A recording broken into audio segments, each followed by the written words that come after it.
Welcome to the Survive, Scale, Soar podcast. Hear and learn through the success of others how to build the life and business you deserve. Learn to overcome failure, what it means to seek out growth, and how to become the best possible version of yourself. And now, here's your host, coach, entrepreneur, husband and father, and author of the #1 best-selling book, Survive, Scale, Soar, Jeremy Williams. And welcome back. This is Jeremy Williams, and you're tuning in to the Survive, Scale, Soar podcast, the podcast for the entrepreneur, built by entrepreneurs. Before jumping into today's show with an incredible guest, I have to get something off my chest. I'm watching the news and what's happening in our world today. And instead of being negative about it, I want to tell you why I am thankful. Folks, those that are in power currently are working to divide us. The media is telling us that we're divided. I want you to be encouraged today. I truly believe 80% of our great country stands united on similar principles. We all deal with similar concerns, thoughts, challenges in our businesses. Let's be thankful that the majority is unified, as that's what we should be focusing on. United we stand and divided we fall. Let's stand together in unity. And now that it's off my chest, a reminder of today's episode moves you, makes you think differently, makes you laugh, or may help someone. I'm going to ask you to share it. I have an amazing guest on the show today. We're going to talk about haters. Owner of the #1 book creation service, DreamStarters Publishing, mastermind behind the software Book Lead Pro, and Patriot leader of Mike's Inner Circle, and the publisher of my Amazon best-selling book, Survive, Scale, Soar, Mike Fallat. Mike, welcome to the show. Thanks, Jeremy. That is an awesome opening by saying what you're thankful for. So I want to start off by saying the same thing. I'm thankful to escape the cave, or have escaped the cave years ago. And what I mean by that is, if you ever read Plato's allegory of the cave, it's being able to witness what it's like to be in a corporate environment or a job that you truly hate, and then eventually being able to break away, see what's possible, see who has escaped also, and see what the truth is really all about in this world. So being able to escape and seeing other people, how they live and how free they really are, like you, people who've started businesses, help people do the exact same thing. I think I'm more thankful about that than anything else, because once you realize what's real, what's not, or what it was like to be, in chains, if you will, and then eventually getting out and doing your own thing, there's nothing like it. So I'm thankful for that. That's a great opening. And I think you need to update your number there. We're at 260 now. We just did 260 yesterday or 2 days ago. So that 260 best-selling books.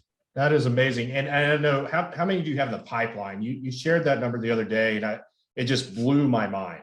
Yeah, about 70 books we're working on right now. And this could be like, oh, we're at the just beginning stage where they're coming to me and, hey, I don't have much time to write a book, or it's at the final editing stage right before the upload for the bestseller push. So it's from start to finish, 0 to 100 is the way we look at it. And it's pretty cool to see not only the book come to life, but how people evolve and they change after they put a book out there. And I'm assuming that you ran into the same type of situation where you put it out there and then you realize some things about yourself, or maybe the power of your story for the very first time. So is there anything that you did notice from the beginning to the end? Yeah, I think, when you put your book out, you've got to be vulnerable, because, you start sharing who you really are as a person, and some of the things that you might have kept to yourself over the years. And that was part of the story of the book. Was it gave me the opportunity. I wrote it to my kids, and it was really kind of a life lesson thing for them to be able to take and implement into their lives. And I wanted to tell them the stories that they probably have never heard, and I haven't shared with them. But it gave an opportunity for a much bigger audience to hear those stories as well. And it rubbed some people wrong. It made people feel good. It made people connect to me and say, hey, that's me. And I'm going through that too. And they haven't never shared that with anybody. So it's been an amazing and powerful tool. And it encourages me not to just stop there, to continue to write and create content and start working on another book to be able to help others. And I have to say, going through the process with you was amazing. You and Nash, I mean, it just made it so simple. And, you told me it's like, okay, 30 days will be done. And I was thinking to myself, okay, it's taken me 3 years to get to this point. You're telling me in the next month, the book's going to be done. And it took us a little bit longer because we were waiting on the guy that wrote my foreword, Tony Watley, because at the last minute I was thinking, gosh, I need somebody to write a foreword, and I need to give somebody a little time to do that. So, but it was an amazing journey, amazing process. If you're thinking about writing a book, I highly recommend reaching out to Mike and his team, and they'll make it really easy for you. Everybody has a story. Don't think that you don't. Everybody has a story to tell. Thank you very much, man. And did you notice something about your circle? Were there people coming out of the woodwork and kind of saying, who are you to write a book? Or did you start to notice people not supporting you like you thought they would?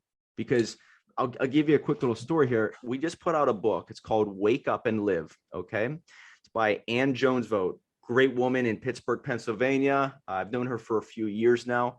And she went through a divorce and major transformation in her life recently. So she wrote a book about it. It's called The Ultimate Guide to Self-Discovery. And within a couple hours, she had people bashing her, leaving bad reviews. And this is from people that she thought were friends, like, somewhat friends, maybe people who are her new husband or her old husband is with some new girl. She's coming out of the woodwork saying, don't buy the book on social media. So like, all of a sudden, she realized who her friends were, who her true supporters were, and it shocked the heck out of her because she had haters coming from out of nowhere. Did you notice that with your book at all? Did you see anything that's kind of surprised you? Yeah, absolutely. I mean, it's sometimes the people that are closest to you. They're like, I didn't know that about you, or I didn't hear that story, or, that offended me, or, those type of things. And it's usually the people that are closest to you that it stings the most. Yes. Right. And what I noticed about my circle was that it grew beyond it. I mean, the first day that I had it published, I had somebody out of Denver, Colorado, I've never met before, reach out and say, hey man, I'm looking at this. I had a spot open up on my podcast. I'm looking for somebody. I'm booked. It's very rare for me to have an opening, but I saw your book. He's like, man, I think you'd be perfect for the show. And so, immediately like doors started opening that I didn't know before. Obviously, the people that I've met through your inner circle, coaching with Tony Watley and 365 Driven, just meeting people all across the board. And I come from a background that, has been primarily in real estate. I mean, I've been in the real estate, around the real estate industry since 2004. Worked sales, leadership, coaching at all levels. Have achieved some great things, but it's all been real estate related. And what's interesting is the book has opened me up to being able to connect with just entrepreneurs and small business owners, and doors that might not have been open previously because I was niched into just that one market. And so it really did change, and it upped the level. I mean, walking into your inner circle, I feel like the minnow. I felt like I was kind of at the top before, and then I walk in on the minnow again, and millionaires and billionaires, and just accomplishing things at such a high level. And sometimes it's, God gave us 2 ears for a reason to listen, and one mouth, just keep it shut and listen. And I've picked up so many things from being in a part of that. And that would have never happened if I didn't write a book. So amazing. You just said something pretty special there. You grew beyond your current circle. You found other people that you could help, and they realized that you could help them based off of the message of the books, Survive, Scale, Soar. So that's a great point. Anybody looking out there looking to write a book, it's almost like a rebranding tool. It creates a new identity. You're not just a real estate guy. You're the entrepreneur who can help people survive, scale, and soar.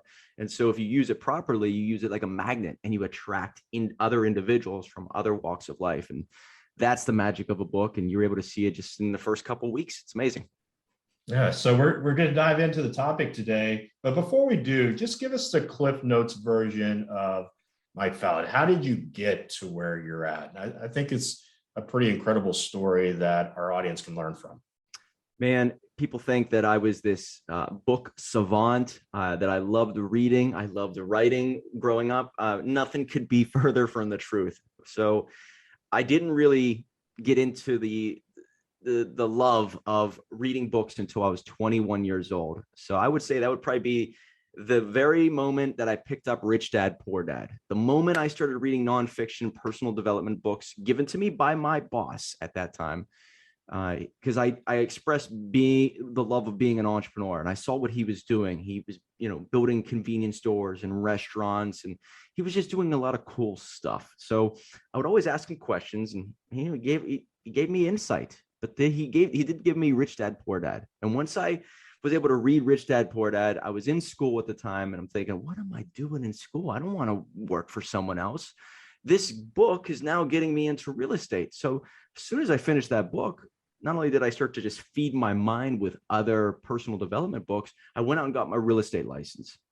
So I knew real estate would be in my future in some aspects. So I got my real estate license. Here I am at 22 years old. I bought my first 4-unit building, and I was off and running as an entrepreneur. So I thought I was like this great business mind individual. You thought you'd solve the world's problems at that point. I thought, here I was, I made it, guys. I have real estate. I mean, I have property, and it wasn't, it wasn't bringing in enough. But my family was all against like being an entrepreneur and starting businesses and risking your money to buy property. So it was sort of like a very a lonesome activity. I was out on my own doing this stuff. The boss that gave me that book kind of saw me going out on my own and didn't really give me any insight anymore because I couldn't help him. I wasn't really working for his corporation anymore. So I was on my own. And that's whenever I started to put together 4 other business ideas. So when I got into real estate, here I was having all this money coming in, which was like $300 or $400 a month, by the way. It wasn't a lot. So I went out and started 4 different businesses. They're all major failures. And I'm thinking to myself, wait a second, how I thought this business thing would be easy. Well, it turned out that I was like listening to everything school taught me about business, and I was making all the wrong moves. I didn't understand the power of networking. I didn't understand the power of outsourcing your weaknesses. So I did all this, and then I said, you know what? I'm going to break it all down into something that's simple, that's easy to understand, that's really not that attractive. I'm going to create a dog product service, something that's just like me shipping out dog items to people and, for birthdays and for holidays. So I created this thing called Doggy Surprise, and it clicked. It started to work. So people started coming to me and saying, hey, man, it looks like you know what you're doing when it comes to business. Can you help me start a business? I'm like, wait a second.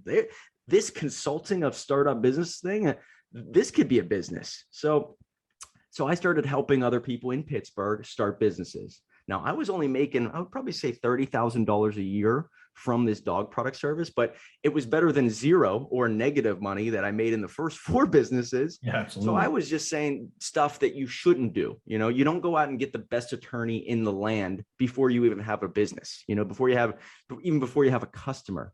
So all this little stuff that I started to teach others. And then I said to myself, you know what, since I'm giving advice, why don't I just write this book about starting a business? So 2014, I started putting pen to paper, and I started to write about my experiences. And all of a sudden I put this book out. The girl I was dating at the time helped me edit it. I went on Canva, created a simple cover, put it up on Amazon. I learned the bestseller technique, wrote a book, and overnight people started treating me differently. They started to invite me to speak at their school. People wanted me as a guest on their podcast. I saw right then and there a life-changing event, all because I just wrote a book and published it on Amazon.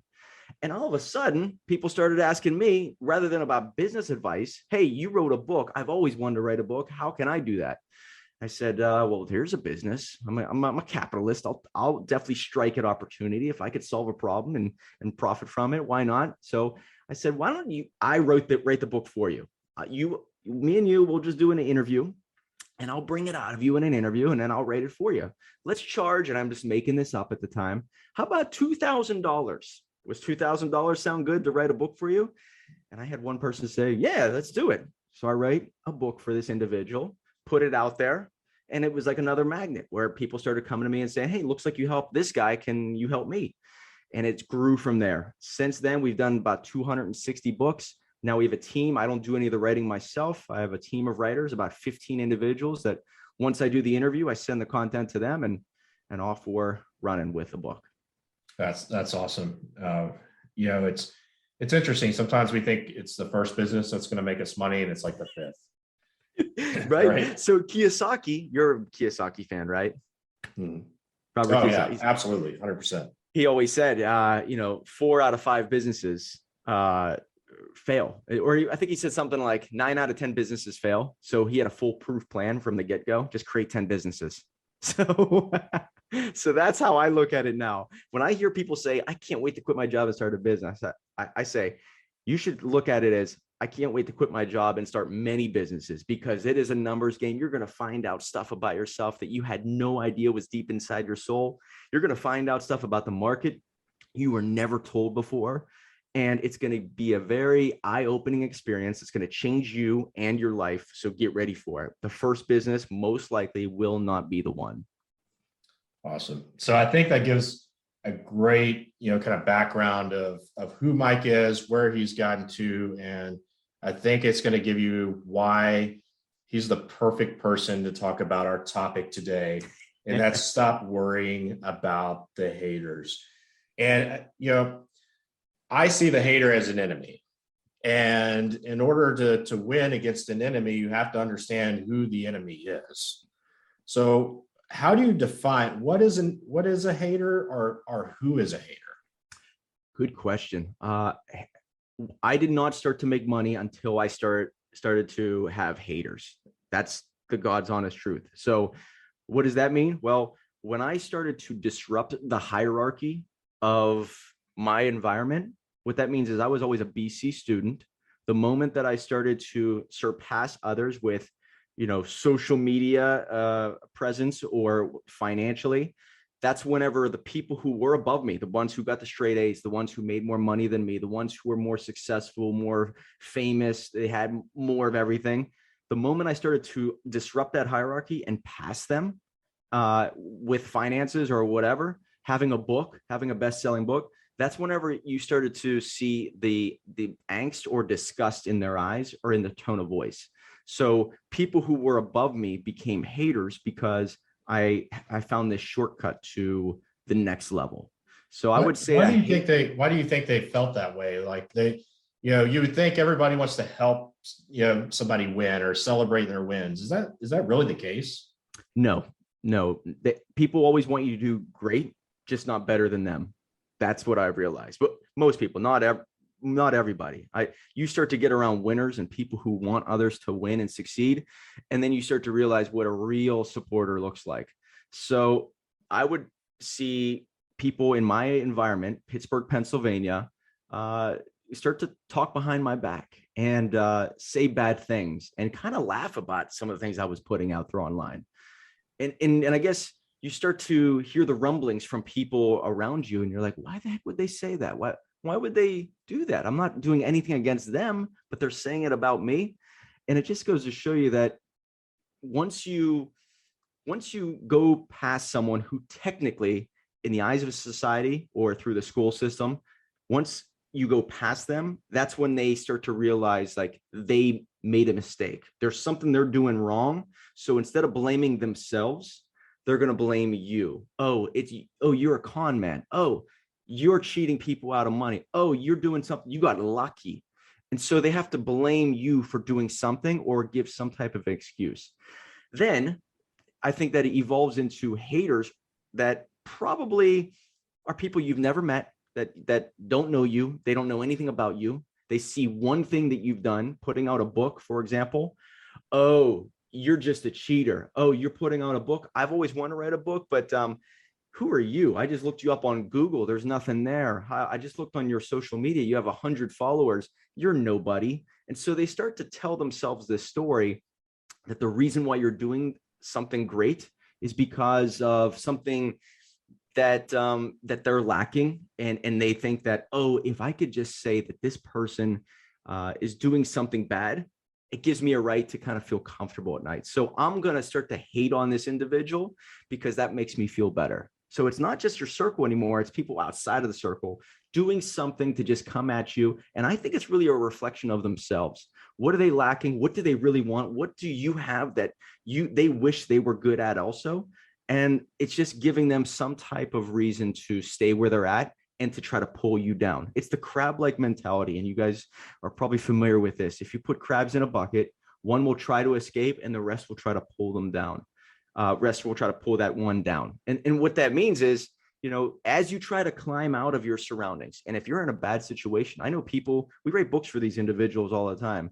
They're getting out of addiction. They're getting out of really bad situation.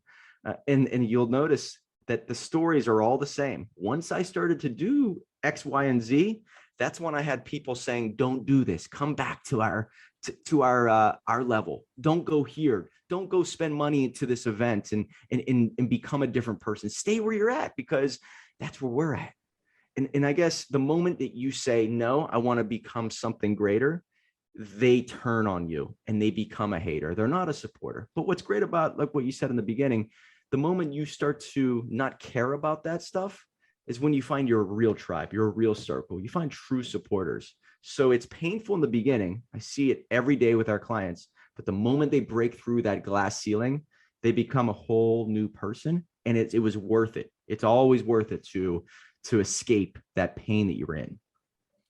So you made some great points there. And I think that's one of the most clearest definitions of a hater I think I've ever heard. Very well explained. So you're going to have people that come at you, and there may be somebody in our audience that's just now starting to experience that. And obviously, as you grow and as a person, you develop yourself, it gets easier in time. How do you deal with it initially? Because it does hurt, it does sting, and oftentimes it's somebody right there in your inner circle, or you thought to be in your inner circle. How do you manage that? What's the mindset like? I think the life of an entrepreneur is a very lonely start. I don't think it's a lonely ending. I just think it's a lonely start, because it's a lot of self-reflection, but it's also a lot of looking at the people around you and just kind of doing your own inspection of, are they with me or are they against me? So at first, it depends on your situation. I know people who are born into entrepreneurial families, and it's a lot easier for them because they have this experience of people supporting them, and they have certain people rooting for them, and they have like a map. But if you're out there and you're doing everything from the get-go yourself, it could scare the hell out of you. So I think that the only way to go through it is to prepare yourself mentally, or to see what scares you the most. Are you more afraid of not accomplishing that dream, that goal? Or are you more afraid of fear, rejection, or having haters come your way? And I think that the way I got through it, if this can give any piece of advice to those listeners out there, the way I got through that dark stage, the very early days of entrepreneurship, was I always thought about that dream obituary in my life, where whenever I was all said and done, what were people going to say about me? So I wrote my own dream obituary one time, and it was about, hey, this individual was, loved by many, wrote many books, helped a lot of people start businesses, was a great speaker, gave a lot to charity. And at the time I wrote that, none of that was true. And I realized that in order to become this person, I needed to change. I needed to be less afraid. I have a shirt on that says unafraid. And I had to be less afraid of those internal consequences of, man, if I hold myself back now, I'm going to hold myself back for the rest of my life. And those people around me, the close friends, the close family members, I just got to prove myself. Maybe nobody believes in you. And in fact, maybe I didn't even believe in myself. Otherwise, I probably would have started sooner. So I had to prove to myself that I could become successful. And if I could do that, if I could become a person that has strong, morals and has incredible core values and has incredible success track record, then I'll prove it to them. And those people will see and believe in me. So I looked at this dream obituary. I saw where I wanted to go. That was my map. I saw where I was at now. And then I said to myself, it's worth it. I had to define if it was worth it or not. So I went through it. I saw the people disperse from my life. I saw the people laugh at me, but it was all worth it, because deep inside, I started to become more clear-minded. I started to have more of a financial success track record. I started to see my circle grow. I started to see my influence, my credibility. I was actually getting away from one revenue stream or having to have a job. I was working for myself. I created this tagline called Started from Zero because at the time that I first started this business, I mean, there was nobody in my corner. I guess you could say my mom was like, hey, go do it, son. You could do whatever you want, but that's probably it. And so I noticed my friends, my family, and all that started to change. But here I was by myself, a loner, thinking to myself, it's worth it because this map, this dream obituary, this is where I'm going. And if you're clear on where you're going and who you want to become, then all the other stuff that comes your way of whether it's not being able to pay a bill or being looked upon as like a failure or a joke, all that stuff can be fixed, like, that's easy to get through. What's really scary is being on your deathbed someday and saying to yourself, damn, I wish I would have finish that book. Damn, I wish I would have started that business. But the reason why I didn't was because of my aunt and what she was going to think about me. Like, you can't look at this little stuff. The little stuff will all fix itself as long as you have your eyes on the big vision of where you're going. Yeah, I think, regret is probably one of the worst things you could ever experience. And, a strategy, and you talked a little bit about it there, and it might not come initially, yet talk a little bit about a strategy of redefining who your circle is. Like, where do you start, or who do you look out to just to start building on that process? So that didn't come right away for me. I didn't know that I wanted to be around the Tony Watleys or the Jeremy Williams or the people like Mark Evans DM or the Anthony Lawleys. What happened was they came into my life by me putting out my beliefs, by me putting out my success, by me putting out what I was working on, where I was going. So the only way that I was able to attract the right people was by keeping my feet moving, by staying productive, by offering value to those around me. And so I don't think that you could be like, you know what, I want to be around this person, and then it's just going to work out. I think you have to increase your value to a point where you attract the right people. Otherwise, you could meet individuals all day long. And if you're not valuable, if you're not clear, if you're not, someone that has, good morals, or you don't have strong core values, they're going to deselect you from their life. So you actually have to become a person of value first. And that does involve a lot of introspection of what's important to you. Who are your heroes? Like, I used to think about my heroes all the time. I created this thing called Zero to Hero because I realized like my heroes were like Evel Knievel, people who put it all on the line for a dream, for a goal. I liked Billy the Kid because it was good versus evil, the little guy versus the corporation.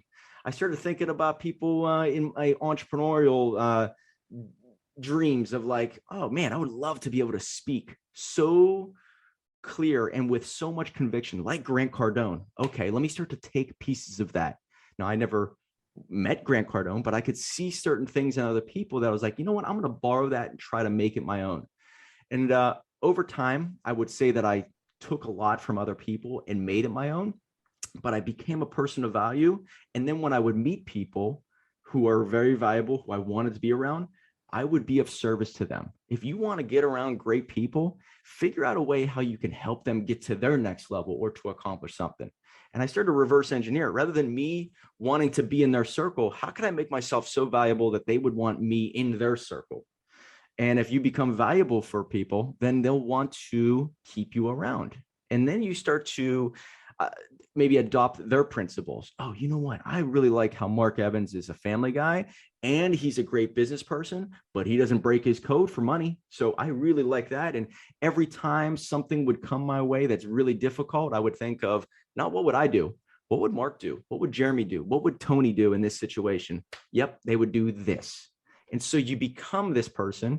And I think that the more clear you are on who you are or where you want to go, then when you meet people, if that person is someone that you want to adopt principles from or not. I've met lots of people, and Jeremy, you probably can attest to this too. I've met so many people who are super wealthy, but I meet them and I know right away if I like them or not. I know if I want to adopt principles or not. And you can hear how they speak, what's important to them. Are they Christian or not? Do they love America or not? I'll start to pick up on these little words, these little actions, and I will know if I want to go that way or not instantly. So your compass, if you will, becomes a little bit more dialed in over time. It does start with knowing yourself, knowing who your heroes are, and knowing where you're going. Because if you become that person and become that person of value, I think it's going to be a lot easier for you to attract the right people into your life. And then the ones who see who you are at the core, they'll deselect themselves from your life, because they will start to say, wow, this person makes me uncomfortable, or this person is not someone that I want to do business with. So you become your own nucleus. And I think the right people will enter, the wrong people will leave. That's super powerful. And, I think it's really powerful that you shared. You don't necessarily have to know or have that relationship. Like, I know you mentioned Grant Cardone. Like, you don't know Grant, but you're studying him because there's key things that you want to take away from that. And that's really, really powerful, because I think sometimes people think they have to know the person or actually be in their circle to be able to adopt some of those things. And to go back and say, it all starts with you, though. You've got to know what you believe. You have to have clarity in that.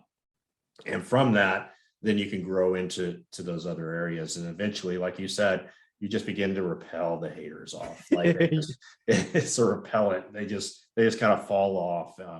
So I want to, talking about haters, you have Mike's Inner Circle, and I get to be a part of that. It's an awesome group.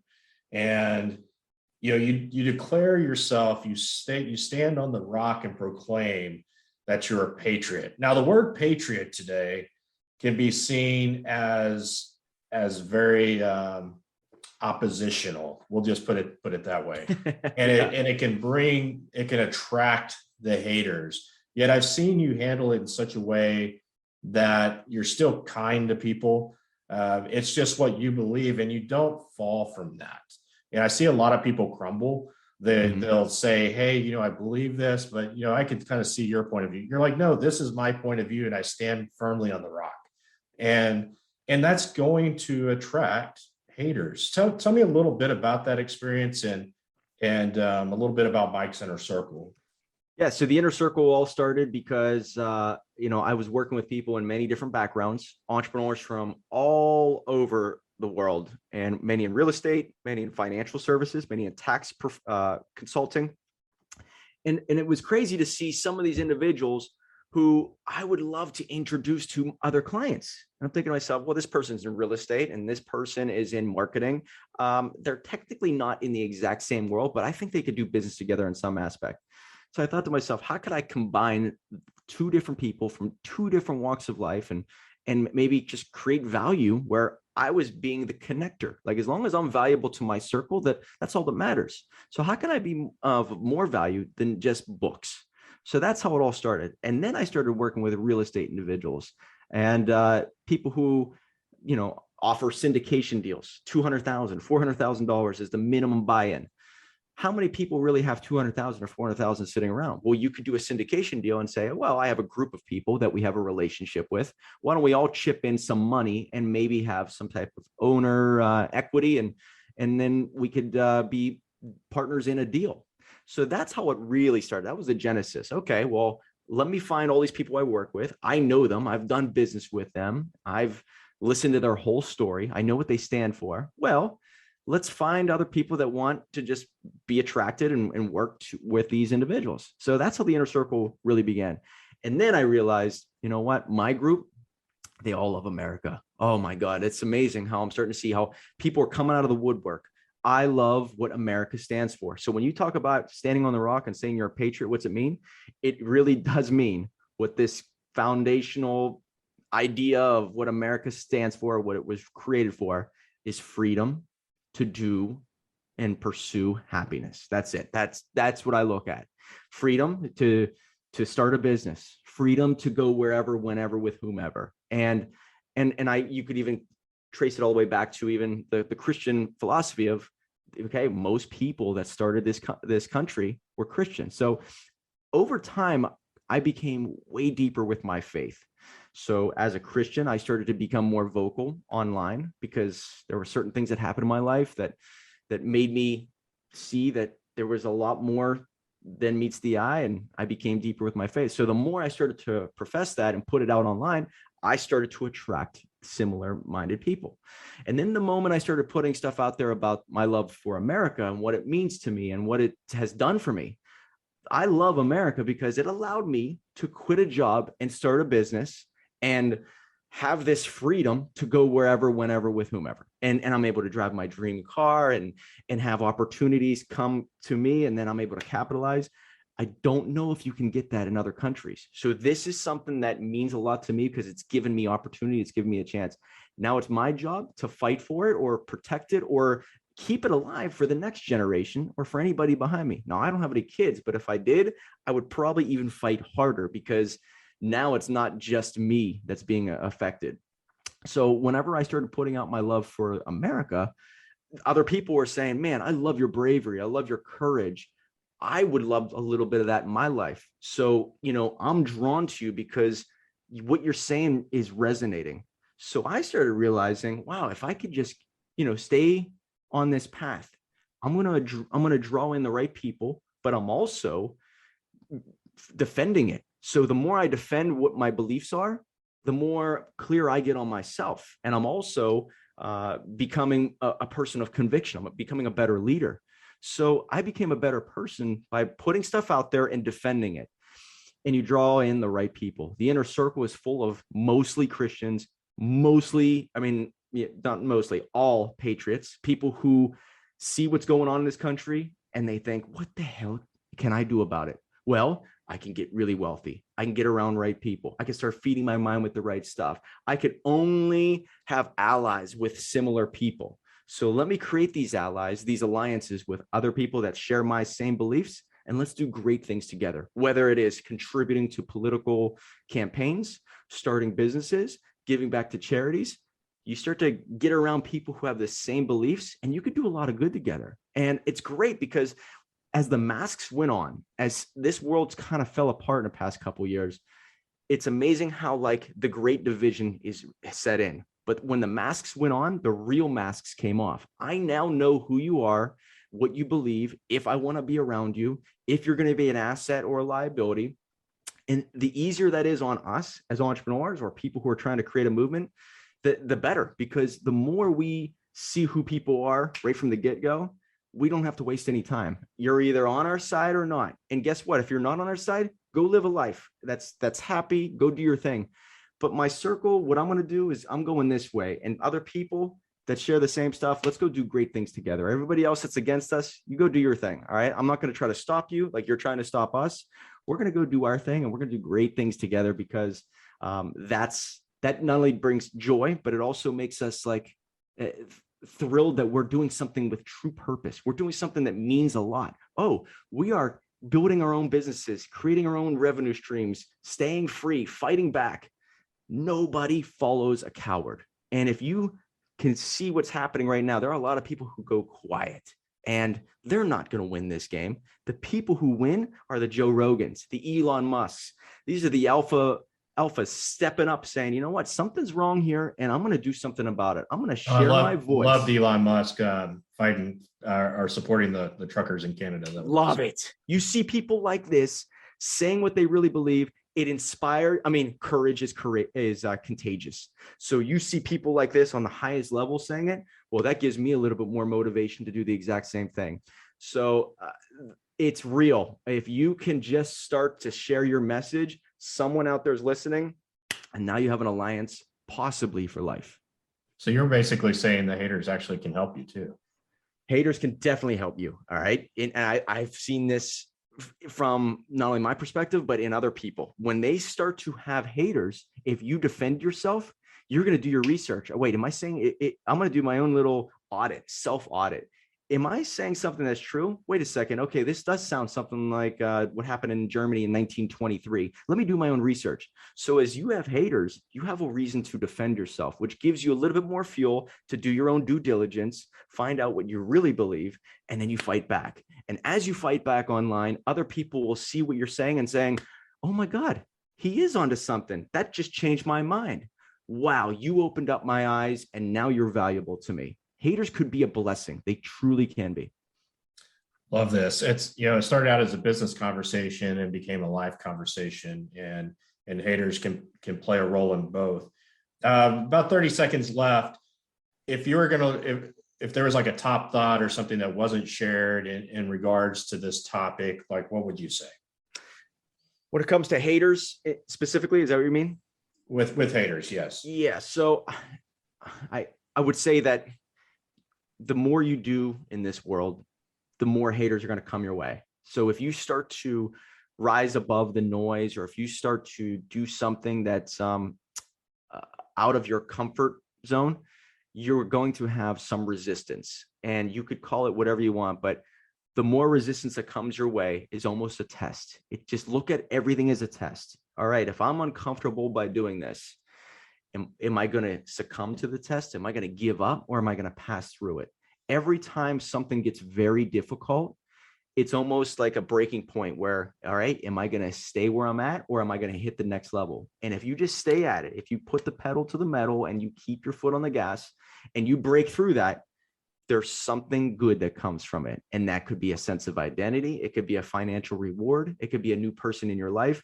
But every time that I've gone through this new ceiling and I broke through, something good was on the other side. So if you're feeling a lot of haters, or if there's a lot of people saying bad things about you, and your moral compass is dead set and it's right on, and you are doing something that's not hurting other people, you stay at it, because the moment you break through that, moment you get through these hard times or hard week, something good is on the other side. And that's exactly what you need. So if you are praying to God and you're saying, give me courage, or, please give me X, Y, and Z. Well, sometimes, and the way I look at it is, you are put in situations to see how you are going to respond.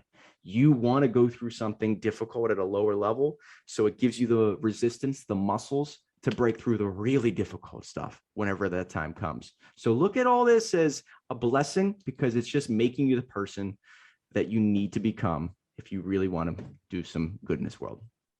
Awesome. Great stuff today, Mike. And I really appreciate that. We identified, who and what a hater is. We looked at strategies and solutions to be able to overcome those. And I think my audience is going to really appreciate that. And I encourage you to go out, implement those, maybe even listen to it again, because there are so many nuggets that Mike shared today. It'd be worth doing that. Again, thank you, Mike, for being on the show. Mike is the owner of DreamStarters Publishing, Book Lead Pro, and he runs the Inner Circle. And I thank you for taking time out, and really appreciate you, Mike. Thanks for having me, man. I will tell you guys that everybody on my team loves Jeremy. So we always, get thrilled whenever we hear from you, and we worked with you on that book. So it was an honor to work with you. It's an honor to have you a part of the Inner Circle. And if you guys are ever thinking about getting someone to coach you, Jeremy knows his stuff. He's a man of his word, man of conviction, and it's an honor that I was a part of this show today. So thanks for having me, Jeremy. Before we close out, Mike, how do they get a hold of you? If somebody's thinking about writing a book, they're thinking about taking that journey with you, if they heard about Mike's Inner Circle today and they're wondering, how do I participate in that? How can they reach you? Yeah, so DreamStartersPublishing.com is the number one way that people understand our service, how we help, and the entire timeline. So DreamStarters Publishing is the best way. If you want to just get a hold of me through Instagram, that's another easy way, at the DreamStarter, if I'm not shadow banned at this moment. So at the DreamStarter on Instagram, you can always message me. So those are the two best ways. And if you guys are out there and you're looking to maybe strengthen your circle, obviously Mike'sInnerCircle.com could give you all those details. Awesome. Again, thank you, Mike. And if you heard any of this today, or you heard something Mike just shared in the way you can reach out to him, don't hesitate. He's definitely somebody you want in your circle. So thanks again, Mike, and thanks for doing the show. Thanks, Jeremy. Thank you for listening to the Survive, Scale, Soar podcast. If you heard something that made a difference in your life today, share it with someone that might benefit, and subscribe so you don't miss the next episode. Learn more about the host of this podcast and coaching services offered by Red Hawk Coaching by visiting www.redhawkcoaching.com.